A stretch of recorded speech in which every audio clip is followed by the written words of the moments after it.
Going to introduce our founder, Jon Lowy, who, as many of you know, will not stop. We're here to discuss the decision that came down last Thursday from the U.S. Supreme Court in Mexico's lawsuit against Smith and Wesson and six other gun manufacturers. GAGV is, as you know, counsel for Mexico in that case. Jon, why don't you start by explaining what the case was about and why Mexico brought it, just to bring everyone up to speed. Sure. Well, as Congressman Goldman, explained, there is this massive gun trafficking pipeline from the United States to Mexico, and the cartels get virtually all of their guns from that trafficking pipeline. 70 to 90% of crime guns in Mexico come from the United States. And that pipeline is supplied by a handful of large gun manufacturers.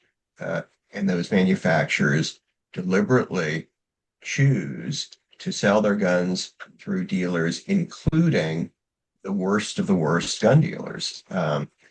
And the fact is that most gun dealers are responsible, careful business people. 90% of gun dealers sell no crime guns whatsoever, but you've got 5% of gun dealers that are supplying virtually all of the crime guns. And basically, the manufacturers have been told by the Justice Department and by people within the gun industry for many years, they should be careful about who sells their guns, and they should not be using these gun dealers who are repeatedly supplying gun traffickers, and instead use the 90% of the good guys. And the reason Mexico alleged in the lawsuit, the reason that manufacturers choose to use the worst of the worst gun dealers is because they want to profit off the illegal gun trafficking pipeline. So Mexico's lawsuit, they approached me to devise a legal strategy to address this problem of the crime gun pipeline. And the lawsuit alleged that what the manufacturers are doing, the manufacturer defendants, is negligent, but it's also illegal because it's aiding and abetting a downstream gun sales. I should say that the only reason they had to allege that it was illegal was because the gun industry has special protection from liability that no other industry has, the Protection of Lawful Commerce and Arms Act, PLACA, and that requires, in cases like this, proving of criminal conduct when usually it would just be negligent conduct. Negligent conduct, yeah. And so just to remind everyone, at the trial court, we were dismissed on motion to dismiss, and then that was appealed and overruled by the First Circuit and went up to the Supreme Court. Jon, can you explain what the Supreme Court held? Sure. Well, first, the First Circuit Court of Appeals, three-judge panel, unanimously agreed with us that Mexico's case was not prohibited by PLACA, because we had sufficiently alleged aiding and abetting illegal gun sales. And manufacturers then sought cert before the Supreme Court. That, to me, was the biggest mistake by the Supreme Court, was in taking this case. They really, under their own metrics, their own terms of what cases they take, they had no business taking this case. There was no circuit split. There was no sort of body of repeat cases that are similar, but they took it. And then, of course, we faced in this conservative court a confluence of very strong headwinds, guns, corporate liability, Mexico. And ultimately, the court ruled against Mexico, reversed the First Circuit decision. But importantly, and we can get into this, in a rather narrow way. And though the decision was 9-0, written by Justice Kagan, but however, it was actually clearly disappointing. We think it was wrong, but it was narrow and not the end of the world or the end of gun industry liability for Mexico or for others. Okay, so can you explain that? Because to sports fans, which I know a lot of people are, 9-0 sounds like a very bad loss. But on the Strict Scrutiny podcast and elsewhere, it's actually being reported that it's an okay decision, and it's probably better than had there been a 5-4 loss. Can you fill us in on that? Sure. I mean, you know, sort of if you're going to lose, the worst thing is a extreme sweeping decision that could uh, shut the door to a lot of gun industry liability. And that's sort of thing you could get in a sharply divided 5-4 decision written perhaps by Justice Alito or Justice Thomas.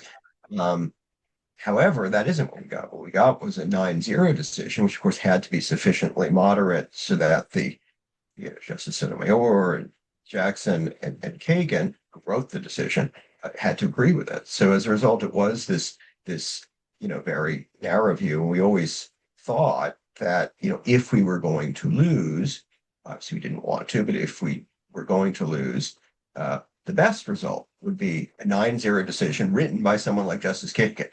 Um, we didn't know that was going to happen, but that is what happened. And additionally, the gun manufacturers were making very sweeping arguments. They really saw this case as a great opportunity where, again, all the political forces were converging in their favor, and they thought they could get the Supreme Court to issue a ruling which would give them really sweeping immunity from virtually all liability.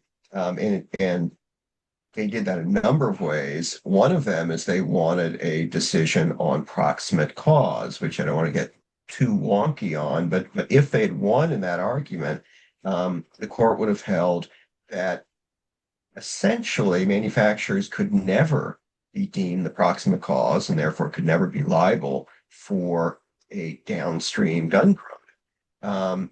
And in fact, potentially that ruling could have had an effect to protect the opioid industry and all sorts of other industries beyond guns. The court didn't even consider that arguments. They didn't touch proximate cause. And then even some of their arguments that they were making on the aiding and abetting issue, which would have had much broader effects, were either rejected by the court or they didn't accept it or didn't address it. So again, as a result, you had this ruling where what the court basically said is, one, Mexico and other countries can sue the gun industry. I mean, that's the implicit ruling. They didn't explicitly say this. Um, Gun manufacturers can potentially be liable for downstream gun crimes. Manufacturers, in fact, can be liable for aiding and abetting downstream gun crimes. However, to make the claim that they aid and abet illegal downstream sales, you need more proof about the connection between the specific manufacturers, specific dealers, perhaps more on specific illegal sales. So, Right. And so were you surprised by that they were sort of illustrating a path forward? um, actually, not at all, to be honest with you. I mean, coming out of the argument in March, the result is essentially what we thought was going to happen. In actually the best result, given that the argument looked like we were not going to prevail on aiding and abetting. So given that we were hopeful and thought likely that there was going to be this split decision ruling against us on aiding and abetting, not addressing proximate cause, and then hopefully a narrow decision on the aiding and abetting issue. So again, nobody wants to lose. We certainly did not want to, but it was sort of as good as you could expect for a defeat. And talk to us a little bit about how this case would have looked if the gun industry didn't have this incredibly unique special protection from civil liability, the Protection of Lawful Commerce in Arms Act, which it protects the gun liability in a way, and the gun industry in a way that there's really no other industry that's has a comparable amount of protection. Yeah, I mean, without PLACA, for one, Mexico would not need to allege or prove that the manufacturers aid and abet unlawful sales. They wouldn't have to prove that there was criminal, unlawful conduct by manufacturers. They just have to prove negligence. And they could do that easily. And I litigated a number of cases that are very similar before PLACA, the Supreme Court of Ohio, Supreme Court of Indiana, trial courts in Massachusetts, appellate court in New Jersey, and others upheld claims like this.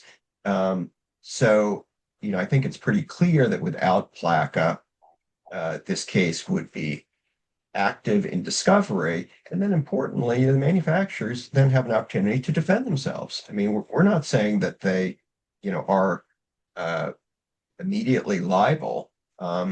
We believe in our case. We think that they should have every opportunity to defend themselves. We think they'd ultimately lose, but it would be a fair fight in a court before impartial jurors and judges, and that's the way the justice system is supposed to work, not with these special rules that favor, one side or one industry. Yeah. So there are cases where you try and you want to win, obviously, but you lose. But sometimes there's a winning strategy that comes out of that loss. Do you feel that this is one of those instances? Yeah, no question about it. Again, repeating myself, we wanted to win. We thought we should win. But the fact is, there are many cases that you can win and not achieve anything like the positives that this case did achieve. I mean, what Mexico did in this lawsuit, and there was a lot of global attention on this case, and it really started a international conversation, which GAGV is amplifying and spreading, a conversation about the tremendous problem posed by cross-border gun trafficking and the gun industry's role in facilitating that. And that conversation, we and others are bringing it to the United Nations, the Organization of American States, and the Inter-American Court for Human Rights, and other tribunals. We had a number of countries in the Caribbean that filed an amicus brief in support of Mexico's case. There were organizations of prosecutors and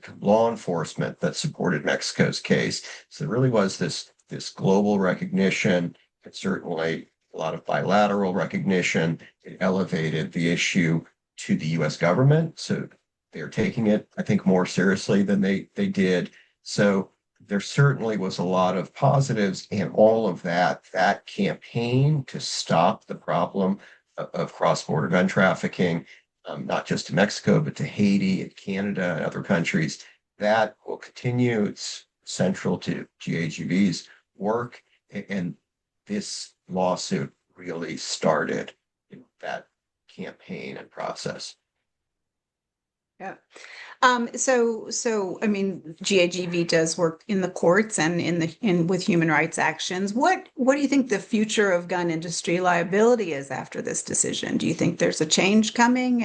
And we have won a decision holding PLACA unconstitutional, which was then reversed. And maybe if you could tell us a little bit more about what's being planned in that case as those two intersect. Sure. Well, I mean, as I've said, gun industry liability will continue. Certainly will continue from GAGV, but also other organizations, Everytown and others who are pursuing litigation, they will continue as well, with the limits imposed by this decision. But as I say, that really just affects a narrow class of cases and should not affect a lot of others. And we're certainly working busily to continue to bring cases as much as we can around the Supreme Court's decision. And then, as you mentioned, I have always firmly believed that PLACA is unconstitutional. And we had a case which I uh, argued in the appellate courts in Pennsylvania, where the court held that PLACA indeed is unconstitutional, a violation of the 10th Amendment and not authorized by the Commerce Clause. And that was the first appellate court to agree that PLACA is unconstitutional in these ways. Supreme Court of Pennsylvania unfortunately reversed that decision, but we will be seeking we're filing a petition for writ of cert before the U.S. Supreme Court, going back to our friends on the Supreme Court. And this is an issue that I really feel that the court, including the conservatives, maybe especially the conservatives, will be attracted to these arguments, because these arguments as to why PLACA is unconstitutional are conservative arguments. They're Justice Scalia arguments. They're about the 10th Amendment, the limits of congressional power, which really are violated by PLACA for a number of reasons. But for one, what PLACA does is it tells states how they can make their law, their liability law. And it basically says that if states are making liability law as pertaining to gun manufacturers, they have to use their legislatures. So there has to be this unlawful conduct, and they can't just use their courts. And that is blatantly unconstitutional. The federal government has no authority to tell states what branch of state government they use.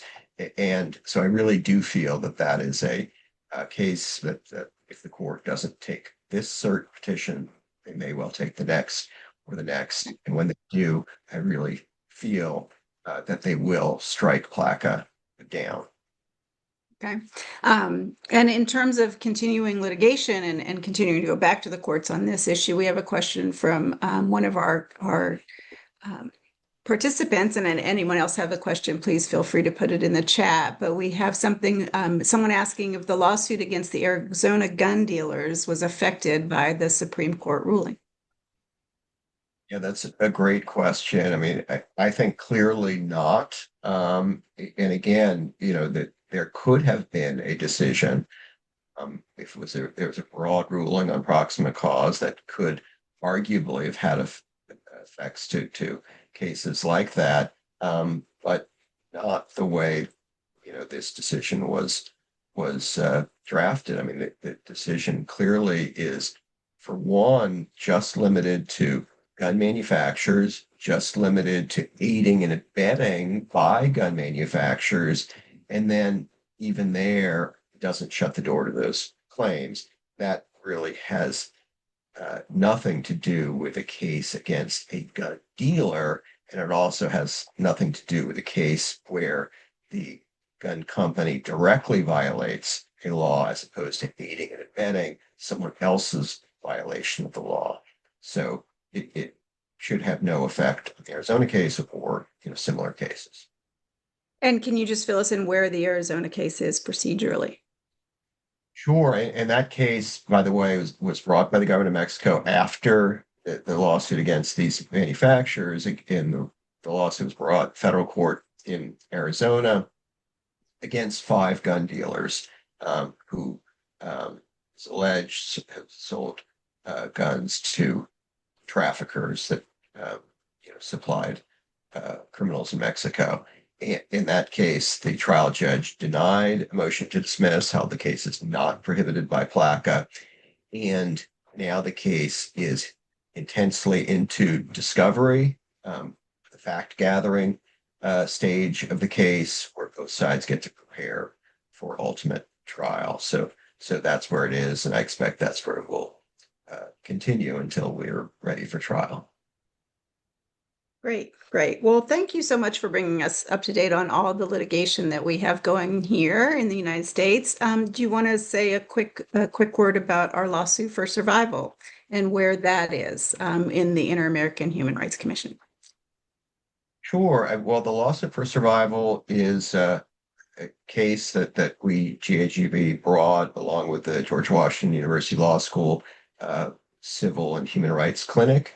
And it's the first human rights action ever brought uh, essentially against U.S. gun policy. Um, and we brought this case on behalf of Manny, Patricia, and Joaquin Oliver. Joaquin was murdered at the Parkland uh, High School massacre in Florida.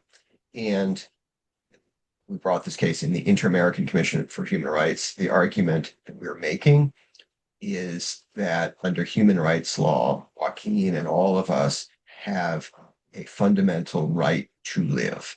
And states, such as the United States, have an obligation under human rights law to use due diligence to protect that right to live.